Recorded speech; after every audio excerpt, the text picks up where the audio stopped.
Hi, can you give me advice? I'm a new Muslim, but I can't seem to pray 5 times a day. It's because it's been a year now, but does God really even care if I pray 5 times as long as I'm doing good, right? Two things here.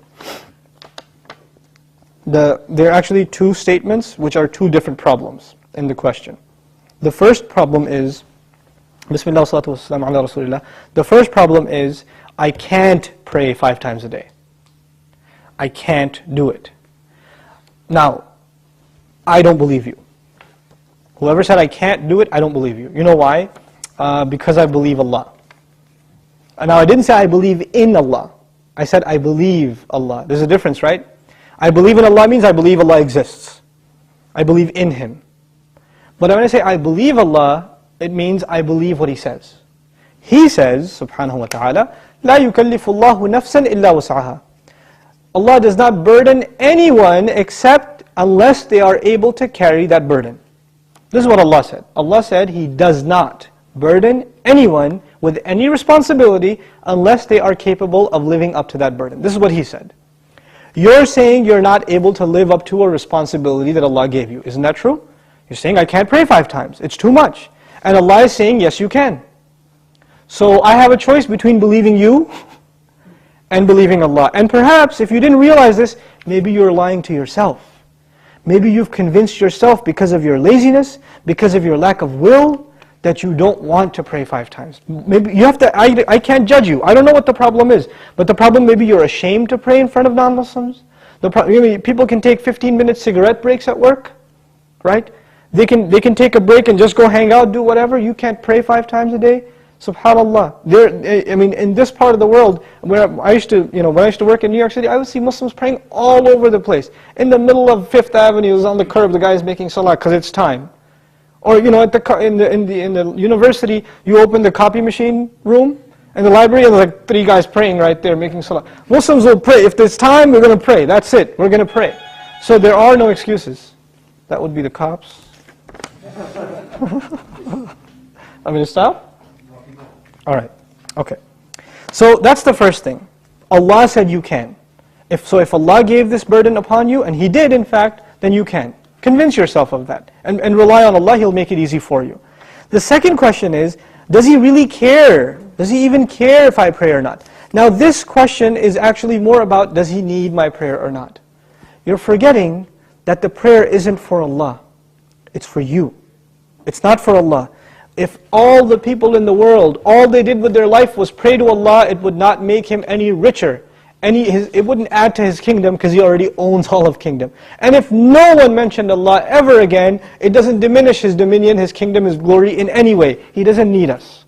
We need Him. We need Him. So the question is, do you feel like you need to pray? Do you feel like that's a need in your life? And if it's not, if you feel you're free of, begging Allah for His help, turning to Allah and submitting before His commandments, then that's a serious problem with your faith. It's become weak, and this question only came up because you've been distanced from Allah for so long that shaitan can come to you and say, yeah, I know you used to feel bad about not praying, let's just get rid of that bad feeling and replace it with, well, why do I have to pray anyway? That's the next phase of that disease. The first part was, at least it was diagnosed, but at least you had some bad feeling. Guilt was still there. That's a gift from Allah. When that guilt even goes away and you say, Allah doesn't need my prayer, it's all good. So long as I'm doing good. And that's the last part I want to talk about, this so long as I'm doing good part. Who defines what's good? There are 2 kinds of good in this world. Please remember this, okay? There are 2 kinds of good. There's ethical good. I'm good to my neighbor. I'm honest at work. I'm nice to people. I don't steal. I don't cheat. These are ethics, basic ethics, right? That everybody, I tell the truth. I'm honest. I pay my taxes, blah, blah, blah. These are ethical truths, okay? And I'm honest in business. Then there are religious goods. I go to Hajj. I give zakat. I pray 5 times a day. I fast in the month of Ramadan. These aren't ethical realities. These are religious goods. Good deeds that are religious and good deeds that are ethical, moral in nature. What happens a lot of times with Muslims and with non-Muslims, especially it happens with Muslims, is that we make a distinction between these 2 things. So in the Muslim world, you will find people that are morally good. They're nice to their family, they take care of their kids, they're responsible in the household, they're nice to their neighbors, they're honest at work, good people. But guess what? No religion.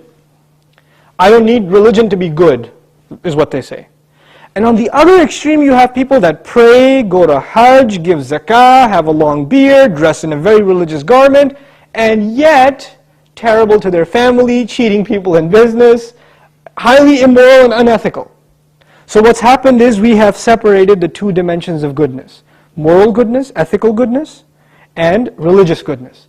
What Allah does in the Qur'an is, fuses them together in the ayah, this one ayah, it's called Ayatul Bir, the ayah of goodness. What does it mean to be good?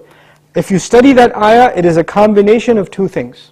It's a combination of ethical principles like fulfilling your promises, being patient, perseverant, and also religious goodness, establishing the prayer, giving the zakah, right? So it's a combination of both of those things in one place. So if you think you are in a position to define what good is, most likely you're sticking to moral goodness. And you're undermining religious goodness, like the rituals that Allah taught us. But what Allah wants is for us to have both at the same time. This is when a person is truly good. Otherwise, you're not really good. You have defined goodness for yourself and you have rejected Allah's definition of it. But we turn to Allah for guidance because we can't define things for ourselves. We want Him to define them for us.